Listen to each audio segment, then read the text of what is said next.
Hormaydir Dilfuza. Salomat bo'ling. Yopib bo'libsiz-ku. Oling, issiqqina nondan yeng. Yuring suvga botirib yeymiz. Ketdik. Bismillah. Qani oling. Yoshligimda onamlar, achamlar non yopganlarida suvga botirib yerdim. Maza davlaydi. Zo'rida. Siz ham shunaqa ariqdan non oqizib yeganmisiz? Shukurjon, chaqiryapti. Sigir. Nimaga chaqiradi? Sog'ishingizga-da turing. Men sog'amanmi? Ha, bo'ling. Xo'p.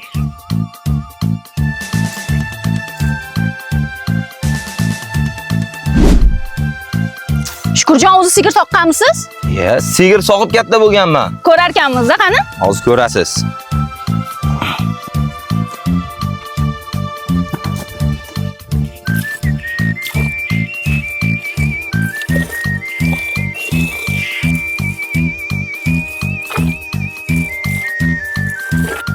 Endi sog' bo'lgandan keyin buni endi bolasini qo'yib yuborish kerak.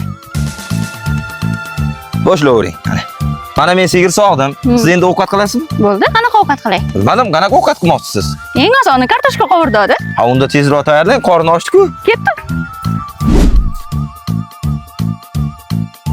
Sizlarning ham uyingizda eng oson tayyorlanadigan ovqat kartoshka qovurdoqmi? Eng oson jizbiz shuda o'zi.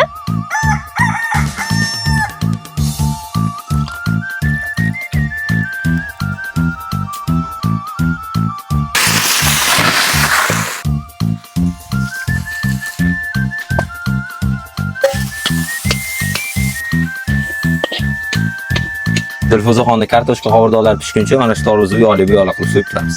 Bismillah. Issiqda juda ketadi-yu. O'choqning ovqati baribir boshqacha bo'ladi. Juda mazali bo'ladi. Ovqatimiz tayyor. Mana. Voy, qo'lingiz dard ko'rmasin. Qani endi yeb ko'ramiz buni.